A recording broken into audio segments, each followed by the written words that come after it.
స్థిరపరచువాడవు, బలపరచువాడవు, పడిపోయిన చోటే నిలబెట్టువాడవు, ఘనపరచువాడవు, హెచ్చించువాడవు, మా పక్షము నిలిచి జయమిచ్చువాడవు, స్థిరపరచువాడవు, బలపరచువాడవు, పడిపోయిన చోటే నిలబెట్టువాడవు, ఘనపరచువాడవు, హెచ్చించువాడవు, మా పక్షము నిలిచి జయమిచ్చువాడవు. ఏమైనా చేయగలవు, కథ మొత్తం మార్చగలవు, నీ నామముకే మహిమ కలుగాక. ప్రతి ఒక్కరికి కూడా వందనాలు. ఈ రోజు మీ ముందుకి రావడానికి కారణం, నా జీవితంలో చేసిన అద్భుత కార్యాలు మీ అందరితో పంచుకోవాలని ఒక చిన్న ఆశతో వీడియో చేయడం జరుగుతుంది. చిన్నప్పటి నుంచి దేవుడు నా జీవితంలో అనేక అద్భుతాల కార్యాలు చేశాడండి. ఎందుకంటే ఆయన చేసిన కార్యాలు కానీ, ఆయన చేసిన ఉపకారాలు కానీ మనం ఎప్పుడు కూడా మర్చిపోకూడదు కదా. మరి చిన్నప్పుడు నాకు అసలు ఈ భూమి మీద అర్హతే లేదు. అసలు ఈ భూమి మీద నాకు అర్హత లేనప్పుడు దేవుడు నాకు ఒక మంచి అర్హత ఇచ్చి అనేక మందికి ఈ రోజున ప్రతి ఒక్కరికి ఉపకారంగా అనేక మందికి సహాయం చేస్తూ ఉండేటట్లు దేవుడు నన్ను ఆశీర్వదించాడు. దాన్ని బట్టి దేవుడికి వందనాలు. నాకైతే చిన్నప్పటి నుంచి ఎగ్జామ్స్ అనగానే ఏదో ఒక రోగం, ఏదో ఒక కష్టం, ఏదో ఒక బాధ వచ్చేస్తూ ఉంటుంది. ఫ్రమ్ 10th ఆన్వర్డ్స్ నేనైతే చాలా సఫర్ అయ్యేదాన్ని. 10th అని రేపు ఎగ్జామ్స్ అనగా, రేపు పబ్లిక్ ఎగ్జామ్స్ అనగా నాకు ముందు రోజు చాలా ఇబ్బంది అయిపోయింది. ఇంటర్లో కూడా అలాగే ఇబ్బంది అయిపోయింది. ఇంటర్ తర్వాత నేను బీఫార్మసీ సీట్ రావడంతో చాలా దూరం ట్రావెల్ చేసేదాన్ని. అప్పుడు కూడా నాకు చాలా సమస్య వచ్చినప్పుడు ఆ టైంలో అయితే నేను చనిపోతానేమో, అసలు నేనైతే అన్కాన్షియస్ అయిపోయాను. బాటిల్స్ ఎక్కిస్తుండగా నేను అన్కాన్షియస్ అయిపోయాను. అసలు నా పరిస్థితి చూడాలి, మొత్తం బాడీ అంతా కూడా స్వెల్లింగ్ అయిపోయింది.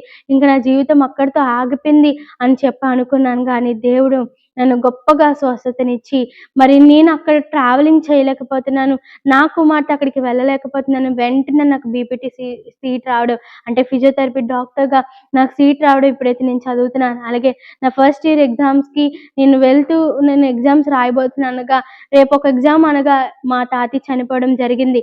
అలాగే ఇంకా సెకండ్ ఇయర్ ఎగ్జామ్స్కి వచ్చేటప్పటికి మా మాయగారు చనిపోవడం జరిగింది. ఇంకా థర్డ్ ఇయర్ ఎగ్జామ్స్కి వచ్చేటప్పుడు అయితే నాకు భయంకరమైన రోగం. ఎగ్జామ్స్కి 20 డేస్కి ముందు అయితే నేను హాస్పిటల్లో జాయిన్ అయ్యాను. ఎందుకంటే చాలా దినాల నుంచి నాకు ఇంకా మనం మోషన్ వెళ్ళేటప్పుడు బ్లడ్ పడ్డం ఇవన్నీ జరుగుతుంది. స్టమక్ పెయిన్ రావడం, అన్కాన్షియస్ అయిపోవడం, అలాగే ఇంకా మనకి భయంకరమైన హెడేక్ రావడము, కడుపుల నొప్పి రావడము, నాకు తెలియని అనేకమైన సిమ్టమ్స్ అన్ని కనబడుతుండగా నేను హాస్పిటల్కి వెళ్ళినప్పుడు వాళ్ళు ఏమన్నారంటే, అమ్మ నీకు అర్జెంటుగా హాస్పిటల్లో జాయిన్ అవ్వు, నీకు టెస్ట్ చేయాలి, కొలనోస్కోపీ చేయడం ద్వారా నీకు అది ఏంటనేది తెలుస్తుంది అని చెప్పి అనగానే వెంటనే నేను జాయిన్ అయ్యాను.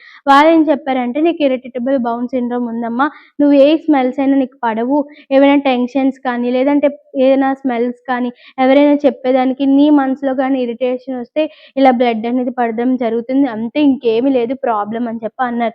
సరేలే, నిజంగా నా ఎగ్జామ్స్ ముందు మొత్తం క్లియర్ అయిపోయింది. ఇంక ఎగ్జామ్స్ రాసేద్దామని చెప్పి నేను ఎగ్జామ్స్ రాశాను. ఇంక ఎగ్జామ్స్ అలా from the first of exams నుంచి లాస్ట్ ఎగ్జామ్స్ వరకు నేను రాశాను. కానీ స్టమక్ పెయిన్ అనేది వచ్చేది. అలాగే ఇంకా అంటే నీరసం అయిపోవడం, బలహీనత అన్నీ వచ్చినప్పుడు నేను చాలా బాధపడేదాన్ని, ప్రేయర్ చేసేదాన్ని.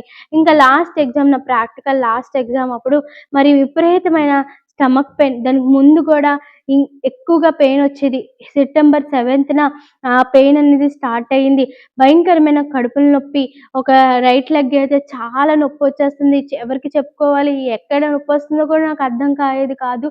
అయితే నేను చాలా ప్రేయర్ చేసుకునేదాన్ని, ఏంటయ్యా అసలు ఇది ఏ సమస్య, నేను ఆల్రెడీ హాస్పిటల్లో జాయిన్ అయ్యాను, ఏమీ లేదన్నారు కదా, ఇప్పుడు మళ్ళీ చెప్తే ఏమీ లేదంటారు కదా, నా నొప్పి నేను భరించలేకపోతున్నాను అనుకున్నాను. కానీ 2 ఎగ్జామ్స్ ప్రాక్టికల్లోనే నేను ఒకటే ప్రార్థించాను దేవుడికి, అయ్యా తండ్రి నన్ను ఎగ్జామ్స్ అన్నిటిలో కూడా మీరే తోడుకున్నారు. ఈ లాస్ట్ 2 ఎగ్జామ్స్లో అయ్యా తండ్రి నేను మీరు తోడుకున్నానని నేను పెయిన్ కిల్లర్స్ వాడి ఆ ఎగ్జామ్స్ అన్నిటిలో కూడా పెయిన్ కిల్లర్స్ వేసుకొని వెళ్ళాను. 2 ఎగ్జామ్స్ కూడా 2 పెయిన్ కిల్లర్స్ వేయడం, ఆ నొప్పి ఒక 5 hours ఉండడం, మళ్ళీ తర్వాత ఎక్కువ అయిపోవడం, చాలా భయంకరమైన పెయిన్.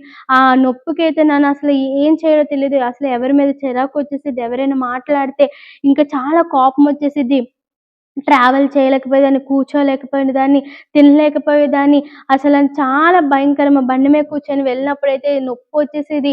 అసలు చాలా టెన్షన్ పడి ఎగ్జామ్స్ అన్నిటిలోని మీరే తోడుగా ఉండండి. లాస్ట్ ఎగ్జామ్ వరకు మీరే కాపాడండి అని ప్రార్థన చేసినట్లే దేవుడు ఎగ్జామ్స్‌లో ఎక్కడ కూడా ఎటువంటి డిస్టర్బెన్స్ లేదండి. ఆ రోజు నైట్ నేను ఇంట్లో అందరం కూడా గృహ ప్రార్థన చేసుకుంటాం కదా! అలాగే మేము ప్రార్థన చేసుకున్నప్పుడు మరి నాకు తెలియకుండానే అన్‌కాన్షియస్ అయిపోవడము, పెయిన్ ఎక్కువైపోవడము, ఇంకా మరుసటి రోజు హాస్పిటల్‌కి వెళ్ళడము. వాళ్ళేమించి నన్ను చూడకుండానే నీకేదో పేగొరిసిపోయింది, ఇంకా భయంకరమైన నీకు 2 రంధ్రాలున్నాయి, అవన్నిటిలో పసు పట్టేసింది అనడము, నీకు ఆపరేషన్ పడుతుందని నాలో టెన్షన్ పడిపోయింది. అదేంటి నేను ఆల్రెడీ 20 డేస్‌కి ముందు హాస్పిటల్‌లో జాయిన్ అవ్వను. ఏమీ లేదన్నారు కదా! ఇప్పుడేంటి మళ్ళీ ఏదో ప్రాబ్లమ్ ఉందంటున్నారని చెప్పి నేనైతే ఇంక ఈ హాస్పిటల్ కాదు, ఈ హాస్పిటల్ ఏదో చెప్తుందని చెప్పి నేను ఇంక వేరే హాస్పిటల్‌కి వెళ్ళిపోద్దాము. ఇంక నేను కాదని నేను ఎగ్జామ్స్ ఉన్నాయని చెప్పేసి ఒచ్చేసాను. ఇంక వాళ్ళైతే ఫోర్స్ చేస్తున్నారు జాయిన్ అవుదామని. ఇంకా ఎగ్జామ్స్ ఉన్నాయనగానే ఇంక నేను వేరే హాస్పిటల్‌లో నేను చూపించుకోవడం జరిగింది. ఇంకెప్పుడైతే నేను పెయిన్ తట్టుకోలేక అసలు ఏంటి ప్రాబ్లమ్ అని చెప్పి నేను వెళ్ళగానే ఆవిడ చూసేటప్పటికి నాకైతే పసు మొత్తం పట్టేసింది. అంటే చీమంటారు కదా!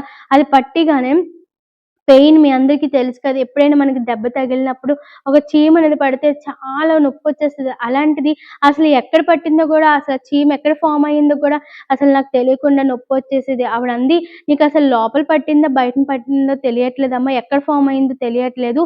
నీకొకసారి టెస్టులు చేయాలి" అని చెప్పి నాకు ఎంఆర్ఐ పెల్విక్ స్కాన్ చేశారు. అలాగే అల్ట్రాసౌండ్ అంటే యూరిన్ ఇన్ఫెక్షన్ గానీ, లేదంటే ఇంకా పీసీఓడీ ప్రాబ్లమ్ గానీ ఏవున్నా గూడా తెలిసిపోతదని చెప్పి మరి అల్ట్రాసౌండ్ అలాగే బ్లడ్ టెస్ట్‌లన్నీ కూడా చేస్తున్నారు. లాస్ట్‌కి ఇంక రిపోర్ట్ ఏటొచ్చిందంటే మొత్తం గూడా ఇన్ఫెక్షన్ అయిపోయింది. పస్ అంతా కూడా రిమూవ్ చేయాలి అని చెప్పి అన్నారు.